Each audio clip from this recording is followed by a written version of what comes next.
माझं नाव रीता परमेश्वर जाधव, राहणारे कुरगा, तालुका जिल्हा लातूर येथून आलेले. माझा मुलगा 1.5 वर्षाचा असताना त्याला झटके येत होते. मग मी इथं मलकापूरला आल्यानंतर 3ऱ्या वारीला आले. त्यावेळेस त्याला खूप ताप होती. मग इथून गेल्यानंतर आम्ही दवाखान्यात न्यायची पण तयारी केलेली, कारण त्याला ताप आली की झटका यायचा.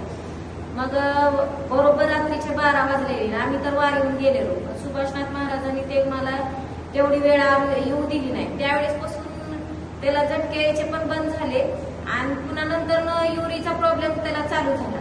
मग लातूरला उडगेच्या दवाखान्यात नेल्यानंतर ऑपरेशन करावं लागलं म्हणून सांगितलं. पुन्हा मी आले, डबल इथं समस्या मांडली, आशीर्वाद घेतला. 5व्या वारीपासून त्याचं ते पण प्रॉब्लेम सॉल्व्ह झाला. आणि आता त्यावेळेसपासून आता माझा मुलगा 12 वर्षाचा आहे.